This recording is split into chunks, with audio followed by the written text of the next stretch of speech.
ప్రియమైన వాళ్ళరా, ప్రభువైన యేసుక్రీస్తు నామములో ఈ యొక్క ఉదయకాల సమయాన మీ అందరికీ నాకు హృదయపూర్వక వందనాలు తెలుపుకుంటున్నాను. ఈ రోజంతా కూడా మీరు చేయబోయే అన్ని విషయాల్లో దేవుని హస్తము మీకు తోడయ్యుండి మీకు జయాన్ని కలుగు చేయనుగాక. ఆది కాండము 32వ అధ్యాయము 12వ వచనం ఇలా సెలవిస్తుంది. దేవుడు యాకోబుతో ఒక మాట అంటున్నాడు, నేను నీకు తోడై నిశ్చయముగా నీకు మేలు చేసేదను అనేటువంటి మాటను మనం చదువుతున్నాం. నేను నీకు తోడై ఉంటాను, నిశ్చయముగా నేను నీకు మేలు చేస్తానని చెప్పి దేవుడు యాకోబుతో అంటున్నాడు. ప్రియమైన దేవుని ఎందుకు ఎలాంటి సందర్భంలో ప్రియమైన దేవుని యాకోబు యొక్క మాటను దేవుని ద్వారా పొందుకున్నాడని మీకు గమనించినట్లయితే, యాకోబుతో దేవుడు యెహోవా అంటున్నాడు, నీ యొక్క తండ్రి యొక్క దేశానికి నువ్వు తిరిగి వెళ్ళు అని చెప్పి అంటున్నాడు. నేను నీకు మేలు చేస్తానని చెప్పి అంటున్నాడు. ఇప్పుడు ఆయన తన ప్రయాణాన్ని దేవుని మాట చెప్పని ఆయన ప్రారంభిస్తున్నాడు. ప్రారంభించినప్పుడు ఆయనను ప్రియమైన దేవుని బిడ్డలారా 3 విధాలైనటువంటి శత్రువులు వెంటాడుతున్నారండి. మొట్టమొదటిగా మావయ్య మోసగించినటువంటి శత్రువు ఆయన వెంబడిస్తూ ఉన్నాడు. మళ్ళీ ఆయన తన ఇంట్లోనే ఉంచుకోవడానికి మళ్ళీ ఆయన ఏం చేస్తున్నాడంటే వెంబడిస్తున్నాడు. దేవుడు ఆ యొక్క లాబానుతో ఆయన యుద్ధం చేశాడు. ఆ వెంటాడుతున్నటువంటి శత్రువుని సమాధానంగా మళ్ళీ ఆయన తిరిగి పంపించాడు. రెండోది ప్రియులరా, ఆయన చూడాల్సినటువంటి ఇంకో శత్రువు ఎవరంటే ప్రియులరా ఏశావు, తన సహోదరుడైనటువంటి ఏశావు.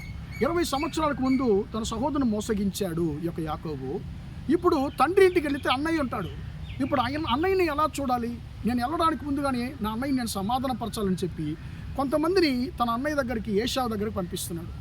వారు వెళ్ళి ఏశావుని కలిసి మళ్ళీ తిరిగి వచ్చి యాకోబుతో మాట్లాడుతున్నారు. మేము మీ సహోదరుని దగ్గరికి వెళ్ళాము, చూసాము, ఆయన కూడా 400 మందితో నిన్ను ఎదుర్కొనడానికి వస్తున్నాను. వెంటనే ఇతను భయపడి దేవుడికి మొరపెడుతున్నాడు. నువ్వే నన్ను రక్షించాలి, నువ్వే కదా నా తండ్రి ఇంటికి వెళ్ళమన్నావు, నేను నీకు తోడయిండి నిశ్చయంగా నేను నీకు మేలు చేస్తానని చెప్పి అన్నావయ్యా, నువ్వే నాకు మేలు చేయాలి. పొరపాటు నాదే, నేను చేసిన పొరపాటు ద్వారా నా సహోదరుని యొక్క విరోధాన్ని నేను సంపాదించుకున్నాను. ఇప్పుడు నా శత్రువు నాకు అన్నైనటువంటి నా శత్రువు నన్ను వెంటాడుతున్నాడు. 20 సంవత్సరాలుగా నా మీద పగబట్టున్నాడు. నువ్వే అతని చేతికి నన్ను తప్పించాలని చెప్పి ఈయన అంటున్నాడు. ప్రియమైన దేవుని బిడ్డలారా, ఏ యొక్క అన్నయ్య గురించి భయపడ్డాడో, ఏ శత్రువు గురించి భయపడ్డాడో, ఆ శత్రువుని దేవుడు పగను తీసేసి ఆ శత్రువు యొక్క హృదయంలో ప్రేమను ఆయన కలుగజేశాడు. ఏ శత్రువు అయితే ఇతను చంపేస్తాడని చెప్పి ఈయన భయపడ్డాడో, ఆ శత్రువు ప్రేమించే ప్రకారంగా దేవుడు చేశాడు. ప్రియమైన దేవుని బిడ్డలారా, మీరు చేసినటువంటి పొరపాటు నిమిత్తముగా మీరు కొంతమంది యొక్క ముఖాన్ని చూడడానికి మీరు బాధపడుతున్నారేమో. అరే, నేను చేసిన పొరపాటే నాకు ఇబ్బందికరమై ఉంది, ఆ వ్యక్తిని ఎలా చూడాలి, కానీ ఆ వ్యక్తిని నేను చూసే కావాలి, మాట్లాడే కావాలి, కానీ ఎలా చూడగలను? పొరపాటంతా నేనే చేశాను.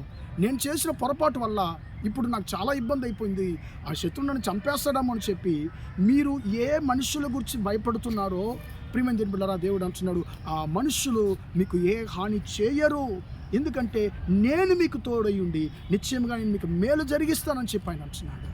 ప్రియమైన దేవుని బిడ్డలారా, 3వ శత్రువు ఎవరంటే రాయేలు దొంగిలించినటువంటి ఆయన తండ్రి యొక్క విగ్రహాలు. ప్రియమైన దేవుని బిడ్డలారా, అవి కంటికి కనిపించని శత్రువుగా యాకోబుని వెంటాడుతున్నాయి.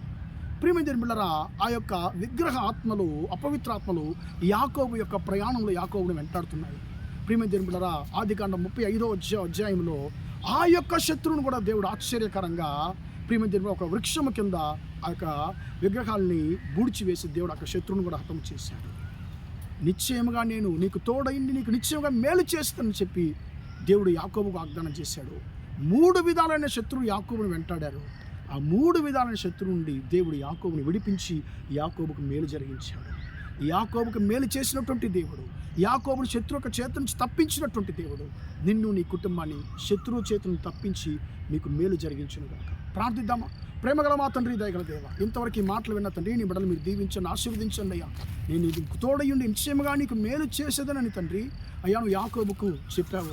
తన 3 విధాలైన శత్రువులు యాకోబు యొక్క మేలును, ఆశీర్వాదాన్ని అడ్డుగించడానికి ప్రయత్నం చేసిన యాకోబుకు తోడై ఉన్న దేవుడవు తండ్రి. ఆ 3 విధాలైన శత్రువులను తండ్రి అయ్యా నీవే తండ్రి అయ్యా క్రియ చేసి తండ్రి స్తోత్రం అయ్యా, మీ బిడ్డకును జయాన్ని కలిగించే ఆశీర్వాదాన్ని ఇచ్చాం తండ్రి. మీ యొక్క బిడ్డల యొక్క మాటలు వింటున్న ప్రతి ఒక్కరి జీవితంలో వారిని వెంటాడుతున్న అన్ని శత్రువుల నుండి తండ్రి అయ్యా మీ బిడ్డలను తను విడిపించి మీ బిడ్డలకు మేలు జరిగించండి. ఈరోజంతా కూడా మీ బిడ్డలు చేసే అన్ని విషయాల్లో మీ యొక్క హస్తం తోడును ఆశీర్వదించమని యేసు నామములో ప్రార్థించాడు, వేడుకొంచున్నారు తండ్రి. ఆమేన్, ఆమేన్. ప్రియమైన వారులారా, దేవుడు మిమ్మల్ని దీవించి ఆశీర్వదించును గాక. Praise the lord.